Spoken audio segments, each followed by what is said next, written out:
tonight is the Hall of Fame game. And I really can't wait. It's almost as though it's been like a long trip for us, and we're finally getting off at our destination, right? The fact that it's the Hall of Fame game and, it is preseason, obviously, I don't care. There will be grown men running around in NFL uniforms tonight, and it'll be on television.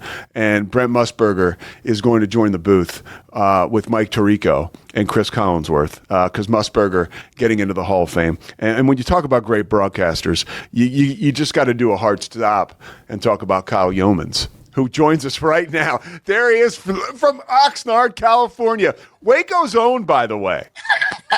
What's up, Kyle? What's going on, Pete? And the fact that you just used Brent Musburger as a transition into my intro is the most outlandish thing I've ever heard in my life, because of how Brent Musburger is heralded in our business and how not so heralded I am at this point in time. But yeah, proud to be Waco's own, my friend. I got it. I want to start with something with your history, because I've never had a chance to talk to you about this, certainly not in a forum like this. I think we chatted about it quickly. But 2 years ago, I actually was going to meet my now fiance. We would meet halfway in between Waco and Flower Mound in Burleson. And we had dinner. It was a Thursday night. I'm driving back. I'm just a play-by-play dude. I love listening to great play-by-play guys. And obviously you follow the Cowboys. So I'm driving home and I'm like, let me put on Brad Sham, because the Cowboys are playing the Seahawks. And I turn it on, and there's Kyle Youmans doing play-by-play for the Dallas Cowboys. At what age were you? I was 27 at the time. 27. I mean, that is, so you're talking about a chair. You're talking Vern Lundquist. Mm-hmm. You're talking Brad Sham, and now we got Kyle Youmans, right? No, but for real, that's a huge chair to sit in. Brad was on the way to the stadium, had a little medical episode. Obviously, he's fine now. He did the rest of the season after that. You filled in and did an amazing job. What was the experience like around a situation like that, where you're going there because you're an on-air talent, you're a producer, you're a host for the Cowboys, but I'm not quite sure if you had that on your bingo card going into the Thursday night game against the Seahawks. No, not at all. I mean, we showed up to the stadium to do our pregame show, and about half the time we're at the stadium. The rest of the time we do our pregame show from the Star in Frisco in our studio that's on site at the team facility.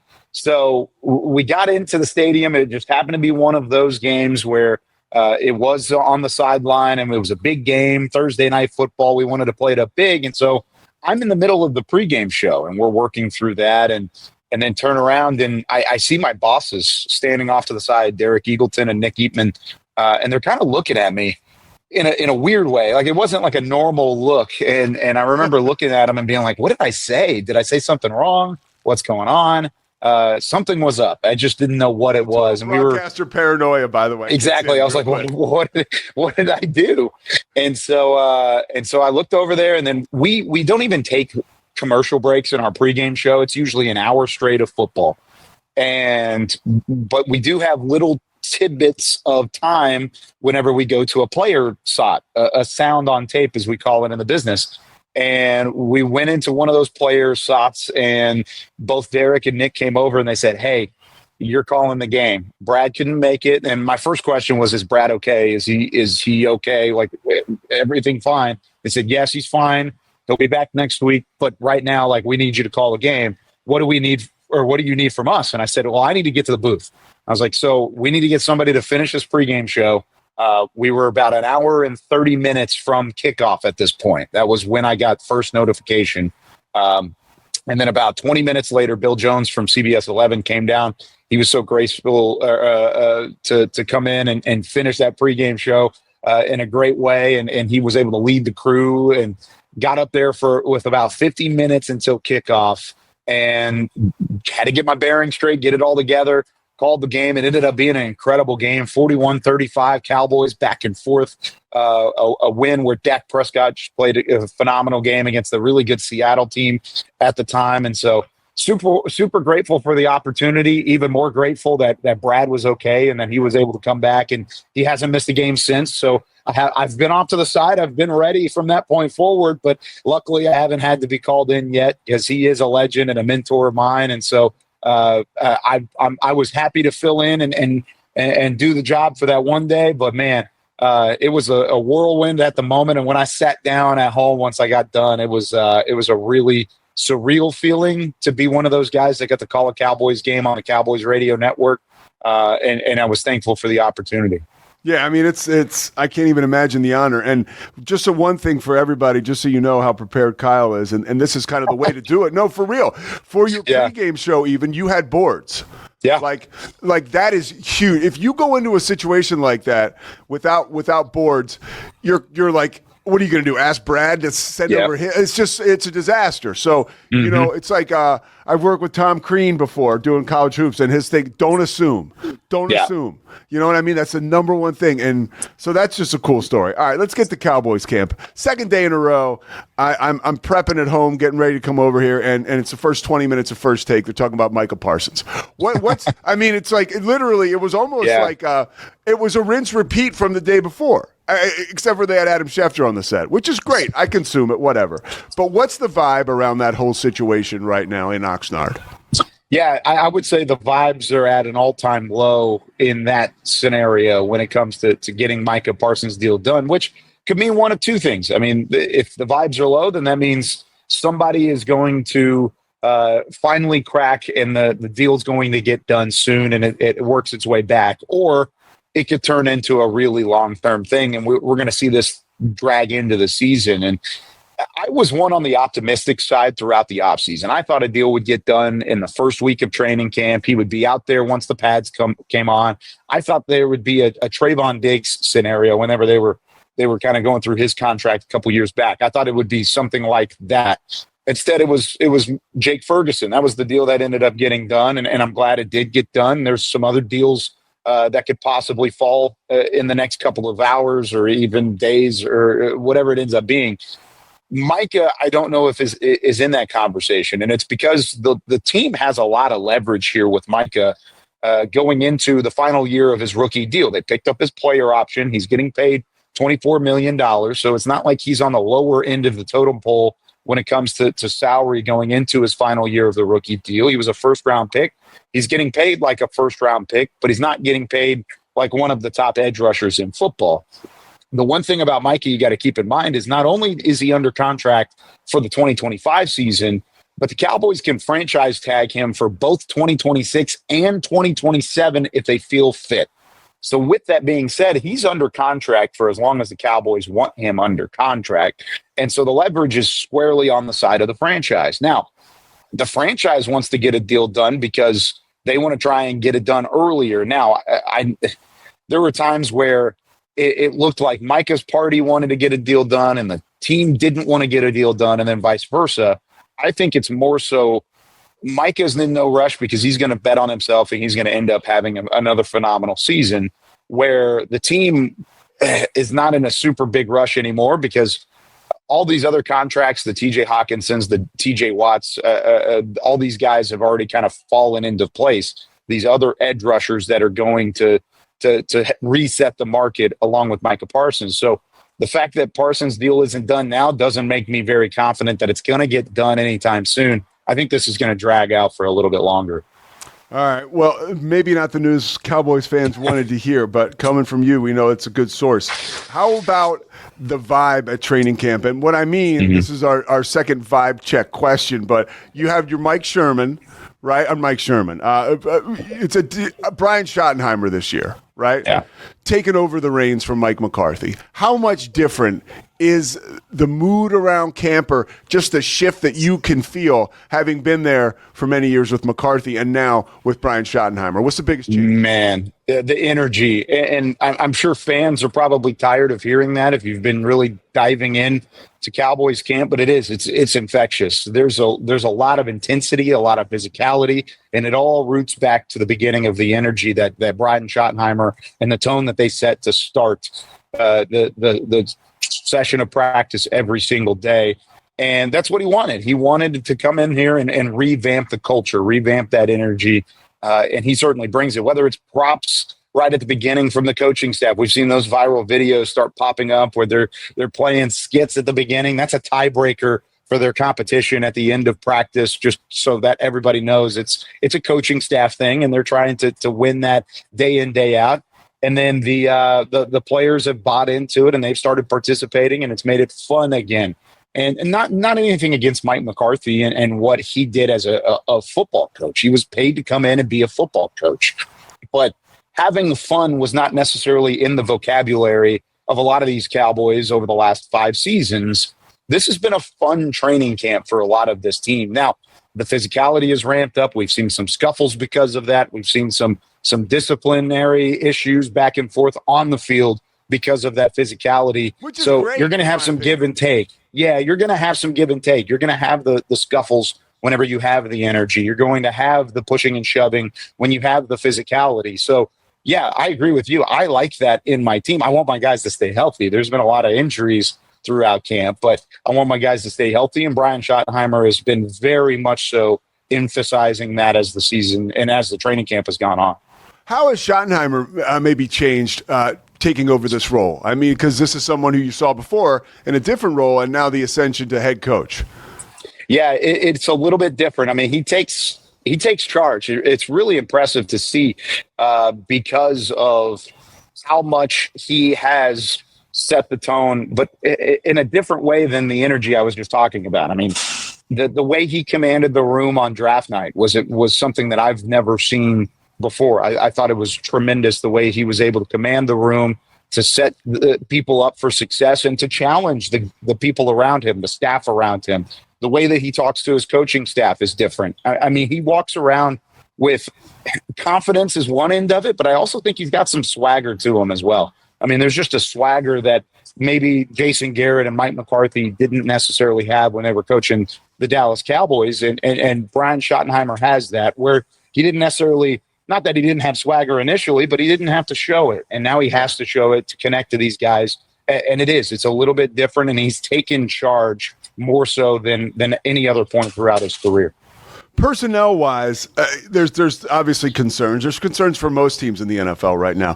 What have you seen emerge for the Cowboys as your biggest pleasant surprise this training camp in an area of need? Yeah, I think it's going to be the offensive line depth. And it's interesting because I say that as it was a problem initially. They surprised me at the beginning of camp. And now I'm starting to see these guys hit this injured list, and it's starting to become a problem again. But it was a pleasant surprise. Nathan Thomas has had a tremendous camp. I think he's done a great job. He's earning some reps with the first team, with that left tackle position becoming open when Tyler Guyton went down due to injury earlier in camp. And so with Nate Thomas, a guy that was a late round pick, and they've put a lot of stock in him over the last couple of seasons, for him to step up and say, I'm going to challenge for this left tackle role, was really impressive, and he's been good throughout training camp. I could say the same about Hakeem Adeniji. He's now injured, but he was having a great camp. Tyler Guyton was taking steps forward. Of course, he's injured. You've got Johnny Cornelius, a rookie who's working into the fold as a depth piece. TJ Bass is playing right tackle. He's been a guard and a center throughout his entire career. Now he's playing right tackle. So I've been impressed with the way that the offensive line has maneuvered despite the injuries, but the injuries just continue to stack up. I mean, Cornelius left practice yesterday. That wasn't an injury, but he did leave practice. And then you had Adeniji go down yesterday, and it wasn't even a padded practice. So they need to get some guys back and healthy, but I feel much better about the depth up front than I did going into this training camp. Obviously, last year, a rough season. Dak Prescott misses the tail end of it because of injury. How has he been looking this training camp, kind of on and off the field?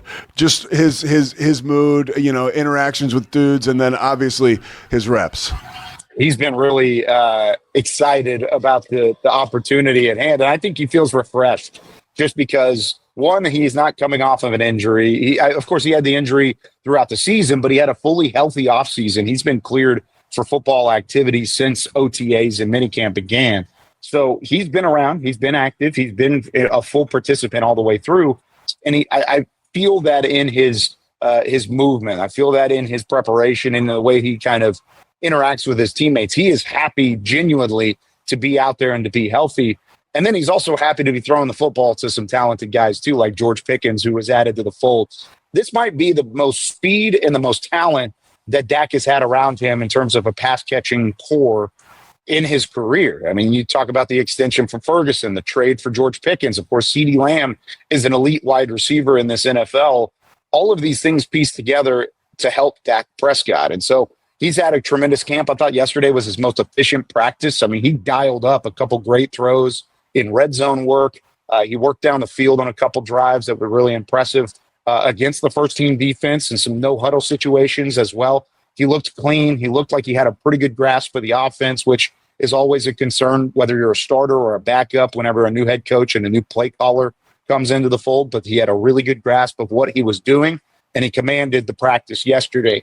I actually gave him, I do a bit on X after every practice where it's the MV practicer, the most valuable practicer. And he won that for me yesterday. I thought he was tremendous. He threw the ball well, commanded the offense, and it's something that I think we can expect more of when it comes to Dak Prescott in 2025. You got time for a couple more questions? I don't want to hold you. A couple more. Okay. So defensively, that was another area of need. Who has emerged this training camp so far? I mean, we're talking about a small body of work, but guys are out there, they're practicing. What have you seen there that's encouraging for the Cowboys? After last year when sometimes, Kyle, man, it felt like they couldn't stop a nosebleed. Yeah, the most encouraging side is not even anything to do with stopping the run or stopping the nosebleed. That's still very much so a concern up front.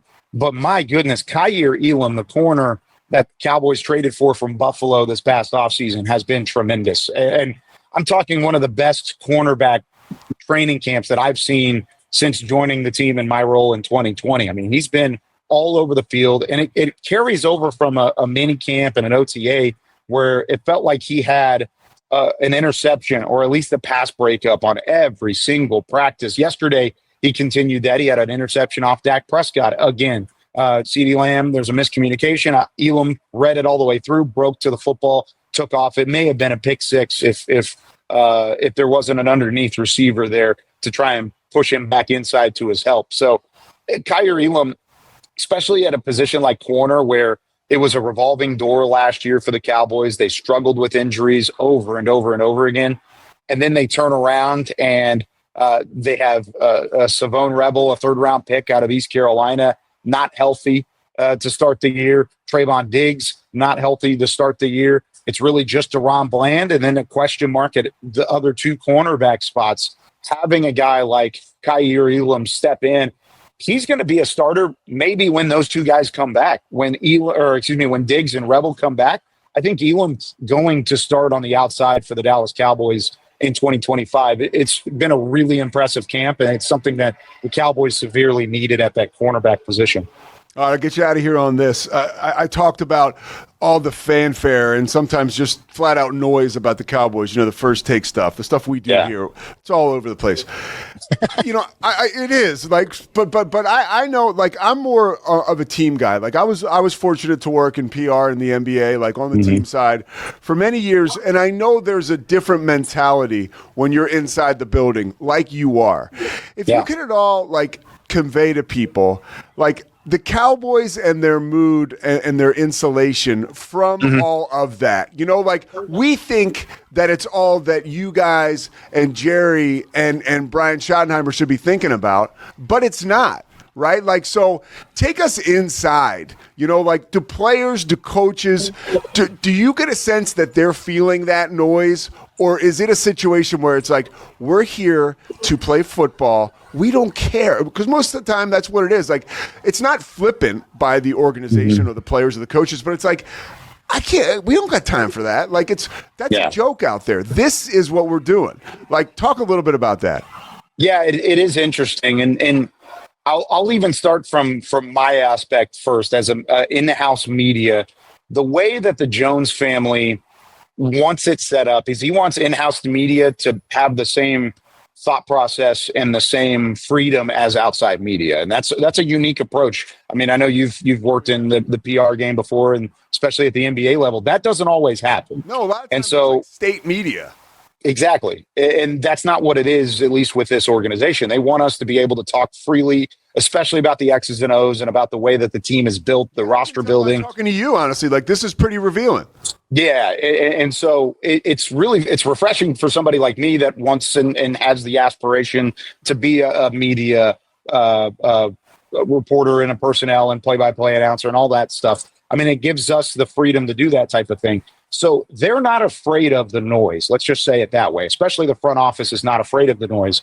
Whereas the coaching staff and the front office, and the players, they do a really good job of tuning it out, but it's not perfect because, of course, you see it everywhere. You go to the store and you're going to hear it. You go to your family hears it and they bring it to you at home. Some players are better than others at dealing with it, but because it is the polarizing figures that are the Dallas Cowboys, it is going to be something that sneaks in every once in a while. So they do a good job of keeping it to football within the building. And that's one of the things that Brian Schottenheimer has been very good at. I'll give credit to Mike McCarthy, too. I think McCarthy was very good at it, too, of sheltering the players to a certain extent when it comes to the noise and then using it in other elements, using that noise as motivation, using that noise as a rally point for this football team, because it is a little bit different than any other organization. I mean, the Las Vegas Raiders would love the same type of coverage nationally that the Dallas Cowboys do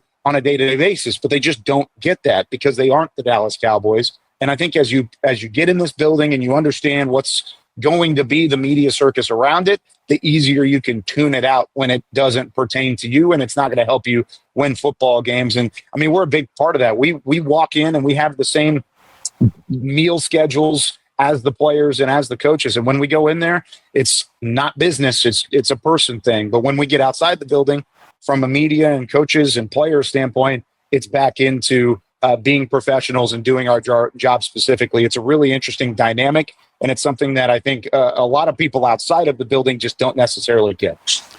Well, in the 90s, the Cowboys had a dynasty built on triplets, right? Michael Irvin, Troy Aikman, and Emmitt Smith, and Kyle at home has left behind three triplets. Yeah, right? Three triplets has left behind triplets. How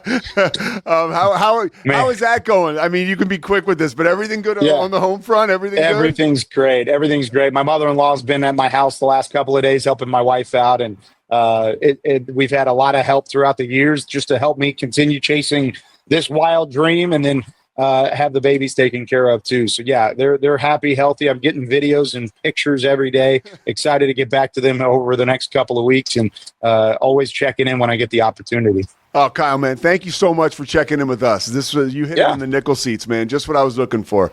We will talk soon, but Kyle Youmans from Oxnard, thanks so much, man. Thanks, Pete. I'll talk to you soon.